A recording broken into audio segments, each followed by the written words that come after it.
Bonjour à toutes et à tous, j'espère que vous allez bien. Alors bienvenue sur la chaîne YouTube de Des Plumes et des Nombres pour ce numéroscope des 9. Que vous soyez chemin de vie 9, chemin d'expression 9 ou nombre ressources 9, ce numéroscope est pour vous, vous êtes concernés. Pour savoir si tel est le cas, je vous invite à procéder au petit calcul qui se trouve au bas de la vidéo et de prendre en considération que toutefois, quoi qu'il arrive, l'énergie aussi qui nous accompagne tout ce mois-ci, c'est l'énergie du 8. Pourquoi? Parce que février, c'est le deuxième mois de l'année. L'année universelle vibrant 6, 2022, 2 plus 0 plus 2 plus 2, 6. Donc quand j'additionne le mois de février à l'année universelle, je suis sur l'énergie du 8. Donc regardez dans les petits plus aussi de quoi il est question et vous allez voir sur quel vibrato on est. Alors, c'est parti. On va tout de suite découvrir, avec l'oracle des plumes et des nombres, quel est le nombre. Alors, il y a cette carte qui s'est retournée, mais quel est le nombre qui vous accompagne pour... Enfin, quelle est la tendance, l'énergie générale qui vous accompagne tout au long de ce mois de février? Alors, les 9, s'il vous plaît. Une carte pour les 9. Bon, bah voilà, ce sera celle-ci. On va demander maintenant quel est votre défi majeur tout au long de ce mois de février. Quel est le défi majeur pour les 9? C'est celui-ci. On va regarder aussi votre atout. Décidément, on a la carte du pouvoir qui s'est retournée. Quel est votre atout majeur? Ouais, ça me dit que vous avez une forme de pouvoir. Allez, je vais prendre ces deux-là. Et maintenant, je vais demander à une carte plume et une carte nombre de venir un peu parfaire le décor. De venir nous raconter dans quelle perspective d'évolution, tac, vous pouvez grandir. Et c'est parti. Alors, les 9. Voici la tendance générale. C'est à l'heure de la manifestation. On vous demande de manifester clairement, de concrétiser, en fait, de transformer l'essai de vos volontés. Il est question, tout de suite, ici, maintenant, d'une part assez singulière de manifestation. On vous demande d'être, en gros, dans la concrétisation. C'est-à-dire que tout ce que vous allez nourrir à l'intérieur de vous, tout ce que vous allez être capable, sincèrement et fondamentalement, de voir venir. Vous avez, sur ce mois de février, l'opportunité de le mettre en œuvre.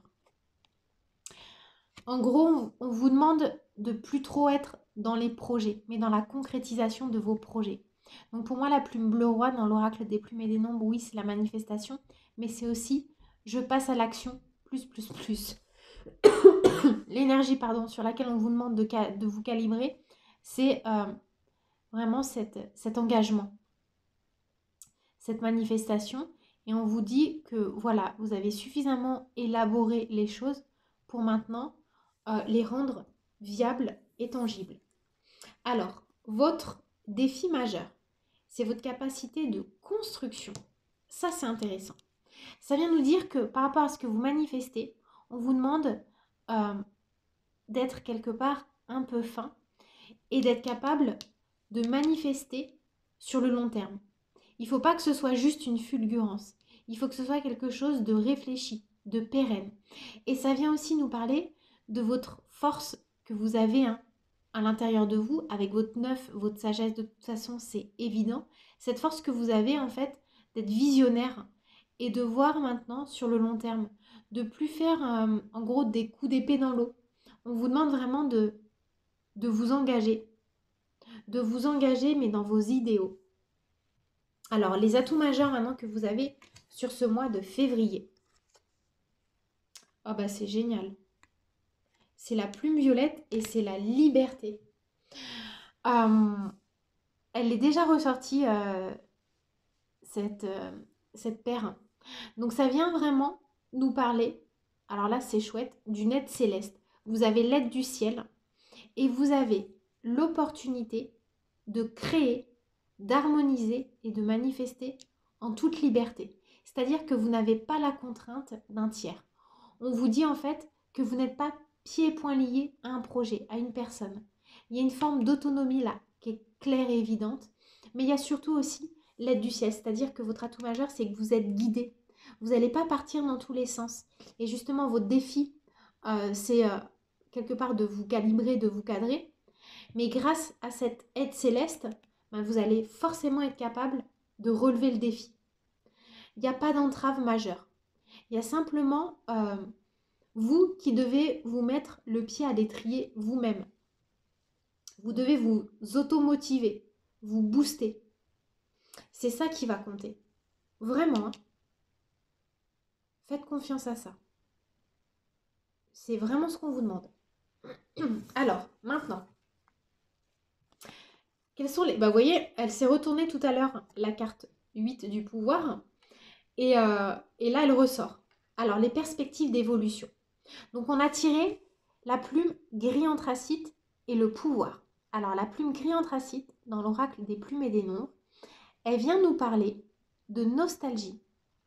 Et la carte 8, c'est le pouvoir. Alors, je vous invite à regarder les petits plus au bas de la vidéo, parce qu'en plus, on est dans un mois 8. Et le 8, pour moi, à mon sens, c'est le nombre le plus puissant de la cabale numérologique. En fait, on vous demande d'aller plonger dans vos émois, dans vos tréfonds émotionnels. Dans quelque part, j'ai presque envie de dire, puisez votre force dans ce que vous avez raté. Ça vient vraiment parler de ça. Vous avez la perspective, en fait, de conjurer le sort d'un échec. Parce qu'avec le 8, c'est la manifestation et la contre-manifestation aussi. Le 8, il est assez fort et assez puissant parce qu'il aide en règle générale à trouver une forme d'équilibre entre la vie matérielle et la vie spirituelle. Et là, ce qui doit peut-être vous bloquer aujourd'hui, c'est ce compromis que vous n'arrivez pas encore à trouver entre votre réalité matérielle et votre force spirituelle. Et grâce à la plume gris anthracite, vous allez être capable de vous souvenir des erreurs du passé, des regrets que vous avez pu nourrir par rapport à des échecs, et vous allez pouvoir les transformer en succès. C'est ça que ça vient nous dire. Alors, voilà pour vous les 9. Et je vais maintenant demander à l'oracle de Kevin Piragno, l'oracle des fées et des lutins, de venir donner un coup d'éclairage sur tout cela. Qu'est-ce que l'oracle des fées et des lutins a à nous dire? Oups, bon alors là, il y a eu beaucoup de cartes d'un coup.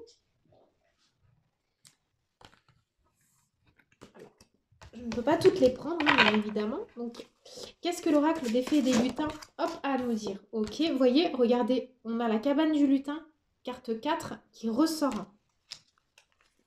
Et une dernière. Ce sera celle-ci. Alors, oh génial. Et voyez, on a le 22. 2 plus 2, 4. Et là, la cabane du lutin. Ok. Alors, voilà ce que j'entends. Voilà ce que ça me dit.